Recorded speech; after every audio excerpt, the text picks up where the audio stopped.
Hello everyone, कैसे हैं आप लोग। आई होप आप लोग अच्छे होंगे और अच्छे से स्टडी कर रहे होंगे। इस वीडियो में हम लोग पढ़ेंगे वसा एवं तैलीय पदार्थ हैं उसको विकृत गंधिता यानी खराब होने से कैसे हम लोग बचा सकते हैं, उसके विषय में हम लोग बिल्कुल डिटेल्स पूर्वक जानेंगे। तो चलिए यहाँ पर हम लोग वीडियो को शुरू करते हैं। सबसे पहला तरीका जानते हैं कि इसको बचाने का। वसा या तैलीय पदार्थ या जो ताला हुआ पदार्थ तेल युक्त पदार्थ है उसको बचाने का उपाय सबसे पहले हम लोग जानते हैं कि खराब होने से कैसे बचाया जा सकता है। तो सबसे पहला इसमें पॉइंट आता है एंटीऑक्सीडेंट के प्रयोग से। यानी एंटीऑक्सीडेंट एक प्रकार का पाउडर आता है जो मिला दिया जाता है भोजन में। तो भोजन कुछ देर तक, ये हम नहीं बोल रहे हैं कि 4 दिन 5 दिन तक सुरक्षित रहेगा, मतलब काफ़ी हद तक भोजन खराब होने से बच जाता है। किसके प्रयोग से? एंटीऑक्सीडेंट के प्रयोग से। तो सबसे पहले यहाँ पर लिखेंगे एंटीऑक्सीडेंट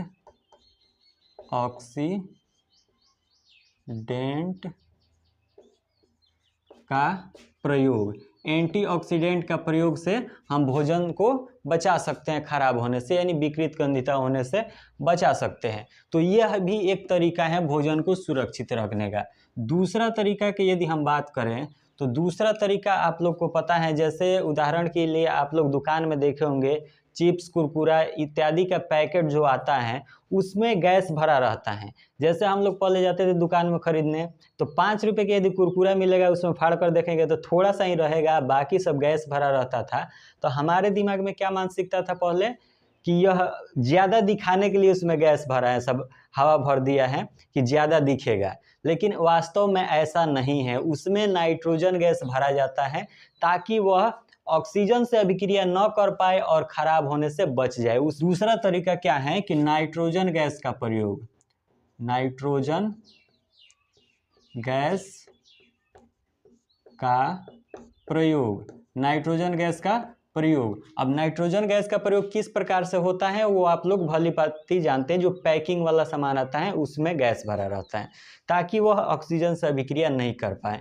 तीसरा जो तरीका है भोजन को बचाने का घरेलू, जैसे घर में तो हमारे नाइट्रोजन गैस उपस्थित नहीं है, तो घर के भोजन को सुरक्षित बचाने के लिए, ज़्यादा देर तक बचाने के लिए हम लोग क्या करते हैं कि वायु मुक्त बर्तन में रखते हैं। कि ऐसा कोई बर्तन जिसमें बहुत कम मात्रा में वायु हो, यानी वायु ज़्यादा नहीं प्रवेश कर पाए, वैसे बर्तन में यदि हम रखेंगे तब भी भोजन को बचाया जा सकता है खराब होने से, विकृत गंधिता होने से बचाया जा सकता है।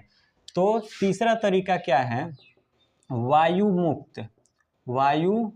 मुक्त बर्तन का प्रयोग। वायु मुक्त बर्तन के प्रयोग से भी हम लोग भोजन को खराब होने से बचा सकते हैं। और चौथा तरीका जो कि सबको पता है, हम लोग किसका प्रयोग कर सकते हैं भोजन को बचाने के लिए? फ्रिज या फिर रेफ्रिजरेटर फ्रिज सेम ही, दोनों का एक ही नाम है। तो उसमें क्या होता है कि फ्रिज में जब हम लोग भोजन को रखते हैं तो फ्रिज में गैस होता है, वह ऑक्सीजन से अभिक्रिया नहीं करने देता है। और आप लोग ये भी पढ़ रहे हैं कि ठंडा जहाँ पर होता है वहाँ पर जो ये विकृत गंधिता में जो अभिकारक का काम करते हैं, जो जीवाणु हैं, अभिकारक का काम करते हैं, जो अभिक्रिया को कराकर भोजन को खराब करते हैं, वो ठंडे जगह पर ज़्यादा नहीं चल पाते हैं, यानी चल ही नहीं पाते हैं। इसीलिए भोजन को यदि हम रेफ्रिजरेटर या फिर फ्रिज में रखते हैं तो भोजन खराब नहीं होता है। क्यों नहीं होता है? क्योंकि उसमें जो भी सूक्ष्म जीव हैं वह अभिक्रिया नहीं कर पाता है। जब अभिक्रिया नहीं करेगा तो विकृत गंधिता नहीं होगा, और जब नहीं होगा तो भोजन हमारा बिल्कुल सुरक्षित रहेगा। यही कारण है कि हम लोग भोजन को फ्रिज में रखते हैं। तो चौथा तरीका क्या है? रेफ्रिजरेटर का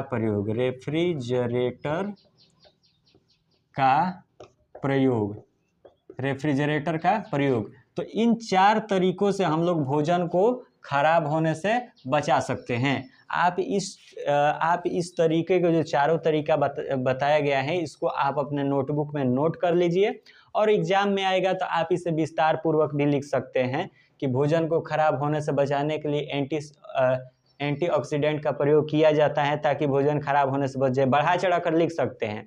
और नॉर्मल शॉर्टकट में लिखना है तो ऐसे लिख सकते हैं आप। बस कंसेप्ट आपको क्लियर होना चाहिए कि किस किस तरह किसका प्रयोग होता है। तो उम्मीद है कि आपको वसा या तैलीय पदार्थ को विकृत गंधिता से बचाने का उपाय आप लोग समझ चुके होंगे। चलिए दूसरा टॉपिक हम लोग शुरू करते हैं। तो हम लोग पढ़ रहे थे यहाँ पर कि हमारे दैनिक जीवन में उपचयन अभिक्रिया के क्या क्या प्रभाव हैं, क्या उपयोग देखने को मिल रहा है, उसका इफेक्ट क्या देखने को मिल रहा है, ये हम लोग पढ़ रहे थे। तो हम लोग उसका मतलब होता है कि जो ऑक्सीजन से अभिक्रिया करके कुछ करे जो हमें दिखाई दे हमारे दैनिक जीवन में हो, उसी टॉपिक को हम लोग पढ़ रहे थे। तो इसमें तीसरा है भोजन का पचना।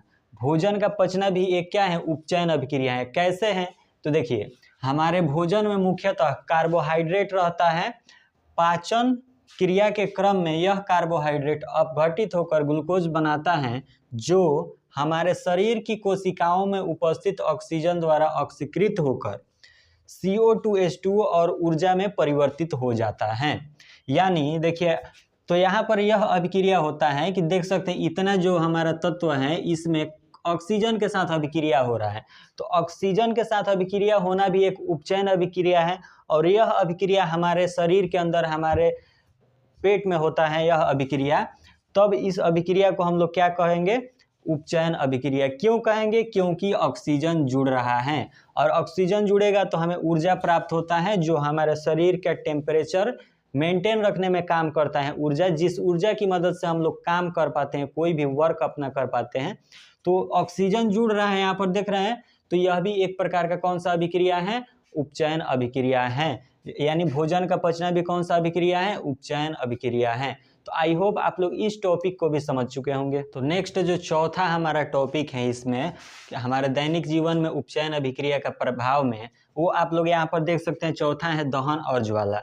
अब ये दहन क्या है और ज्वाला क्या है, हम लोग ज्वाला के बारे में आगे पढ़ेंगे। फिलहाल हम लोग दहन के बारे में पढ़ते हैं कि दहन क्या होता है।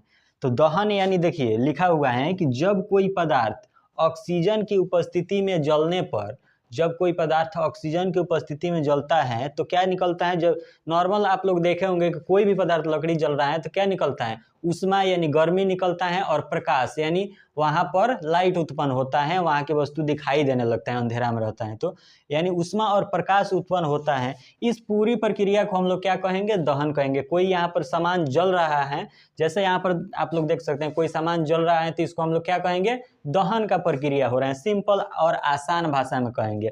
उदाहरण के लिए हम लोग लिख सकते हैं यहाँ पर, जैसे में क्या है, लकड़ी का जलना। यहाँ पर लिख सकते हैं लकड़ी का जलना, लकड़ी का जलना लिख सकते हैं, कोयले का जलना, ये सब आप लोग लिख सकते हैं उदाहरण में। सिंपल है ये दहन का प्रक्रिया। आइए अब हम लोग पढ़ते हैं कि दाह्य पदार्थ क्या होता है। तो यदि हम दाह्य पदार्थ की बात करें तो दाह्य पदार्थ सिंपल होता है। यहाँ पर यदि हम लिखें दाह्य पदार्थ, तो दाह्य पदार्थ उसे कहते हैं जो आसानी से आग पकड़ लेता है, उसे दाह्य पदार्थ हम लोग कहते हैं। तो हम लोग यहाँ पर हेडिंग लगा लेते हैं दाह्य पदार्थ, जैसे ए नंबर दाह्य पदार्थ लिखते हैं। तो दाह्य पदार्थ क्या होता है कि जो पदार्थ आसानी से आग पकड़ लेता है उसे दाह्य पदार्थ कहते हैं। जैसे लकड़ी हो गया, कोयला हो गया, पेट्रोल हो गया, डीजल हो गया, ये सब क्या होता है, आग हम लोग पकड़ाएंगे तो आराम से वो आग पकड़ लेगा।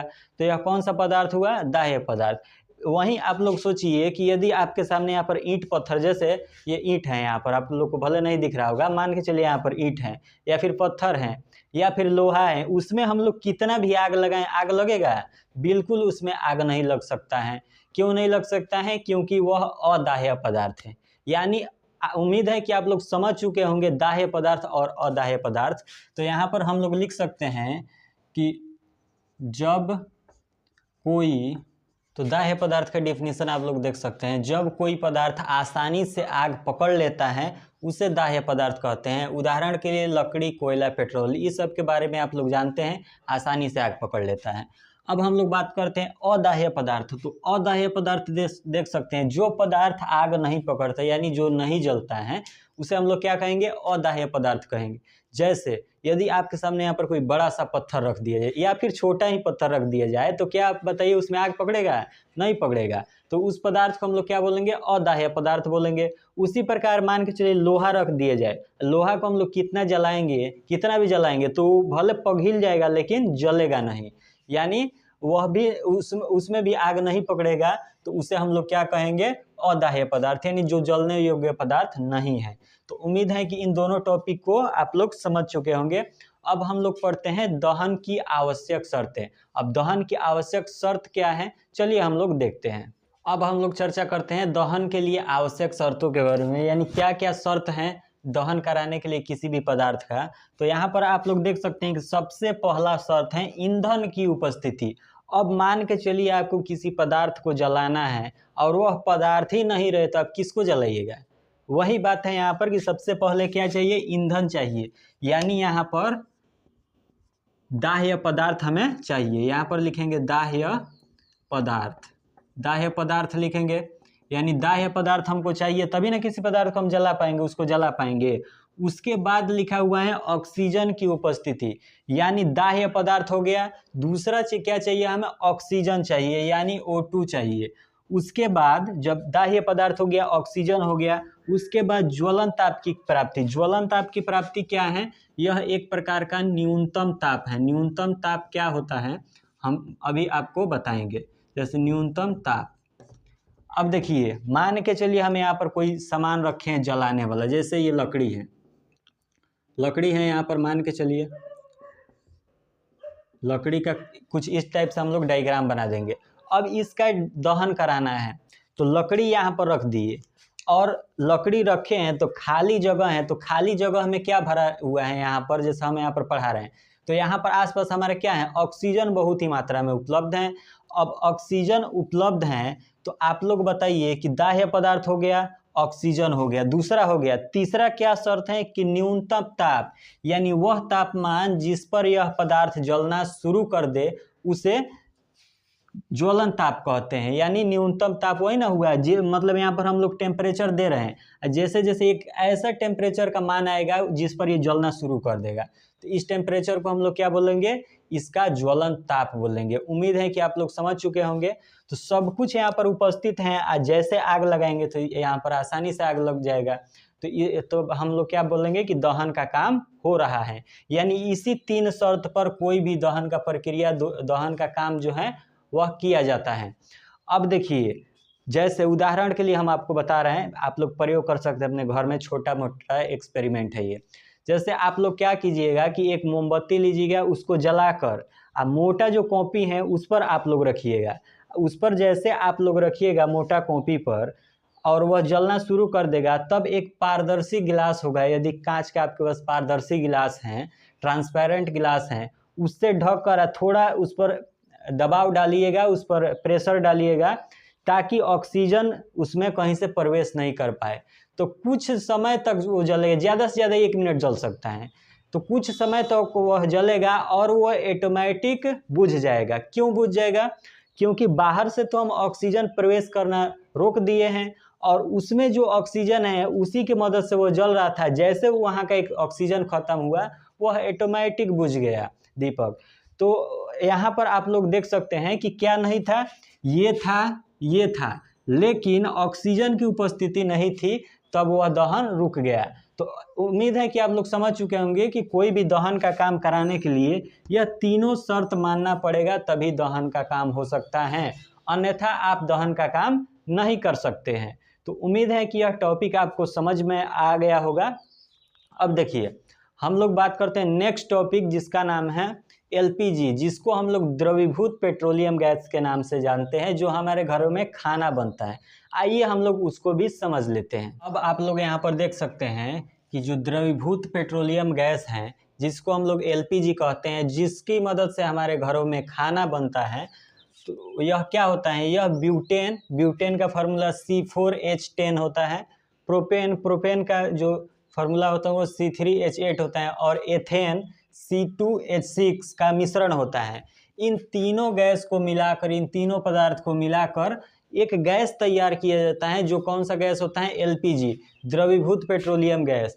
अब देखिए यह क्या होता है कि जैसे गैस है, तो गैस में हम लोग नॉर्मल क्या, जैसे यहाँ पर ऑक्सीजन गैस है, तो यह कहीं उपस्थित नहीं ना है, उड़ रहा है यहाँ पर ऐसे है, लेकिन यह भी एक गैस बन रहा है तो इसको भी उड़ना चाहिए। लेकिन आप लोग सिलेंडर में ऐसे करके देखेंगे तो वह पानी जैसा उसमें आवाज़ आता है, लगता है कि उसमें पानी है, लेकिन उसमें क्या होता है, गैस होता है। पानी जैसा आवाज़ क्यों होता है, क्योंकि इस पर दाब बढ़ाने पर यह क्या होता है, द्रवित हो जाता है, उसको इतना प्रेशर की मदद से उसमें भरा जाता है, इसलिए वह क्या होता है कि द्रव के रूप में बदल जाता है प्रेशर की वजह से।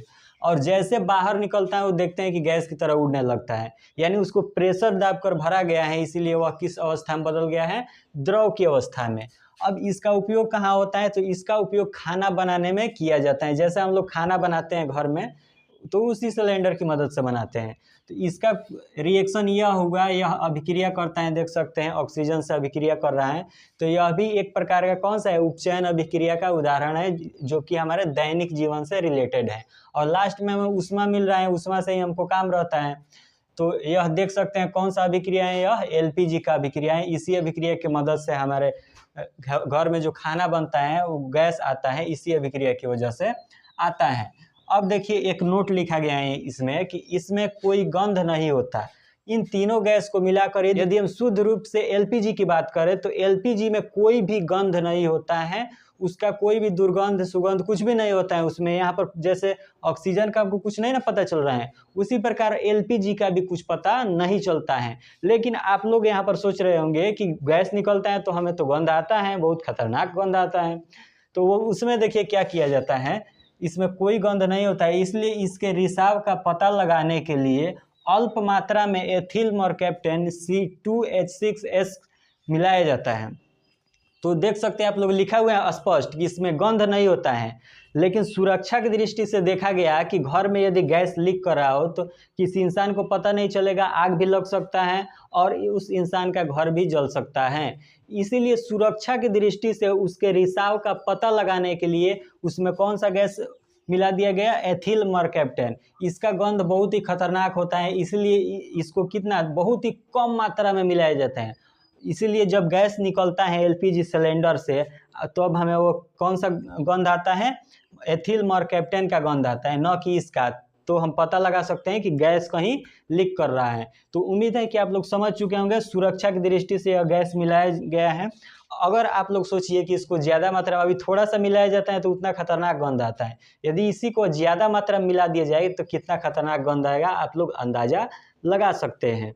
अब उम्मीद है कि टॉपिक आपको समझ में आ गया होगा। यह था हमारे दैनिक जीवन में जो उपचयन अभिक्रिया है, यानी ऑक्सीजन से अभिक्रिया कर रहे हैं, उसका प्रभाव 4-5 प्रकार का हम लोग कितना नंबर है यह है यहाँ पर आप लोग देख सकते हैं। जैसे यहाँ पर हम 5 नंबर हैं। यह पहला जो था हमारे पास, पहला था यहाँ पर हम लोग पढ़े थे संक्षारण था, दूसरा विकृत गंधिता था, और तीसरा था भोजन का पचना, और चौथा था दहन और ज्वाला। ज्वाला के बारे में सिंपल शब्दों में हम बता दें कि जब मोमबत्ती जलता है तो यह एक लौ लेकर जलता है, मतलब उसका कुछ लौ होता है, उसी को ज्वाला कहते हैं। तो ज्वाला के बारे में उतना आपको पता होगा, 6-7 क्लास में आप लोग पढ़े होंगे। अब देखिए चौथा हम लोग दहन ज्वाला पढ़े थे, और 5वां ये लास्ट था, कितना नंबर था, 5 नंबर, एलपीजी द्रवीभूत पेट्रोलियम गैस। तो यह सब था कुछ इसका उदाहरण उपचयन अभिक्रिया का। अब मात्र 2 गो और टॉपिक हैं, एक वीडियो में, नेक्स्ट वीडियो आएगा उसमें यह चैप्टर समाप्त हो जाएगा हमारा। जो चैप्टर कौन सा था, चैप्टर था रासायनिक अभिक्रिया एवं समीकरण। यानी क्लास 10th का नेक्स्ट वीडियो में क्लास 10th का हमारा जो पहला चैप्टर है रासायनिक अभिक्रिया एवं समीकरण बिल्कुल अच्छे तरीके से संपन्न हो जाएगा, पूर्ण हो जाएगा। तो उम्मीद है कि यह क्लास आपको पसंद आया होगा। यदि पसंद आया होगा तो वीडियो को लाइक कर दीजिए, साथ ही ऐसे ही वीडियो देखने के लिए, ऐसे ही नॉलेजेबल वीडियो देखने के लिए चैनल को सब्सक्राइब कर लीजिए। फिर मिलते हैं नई वीडियो के साथ, तब तक के लिए जय हिंद, वंदे मातरम।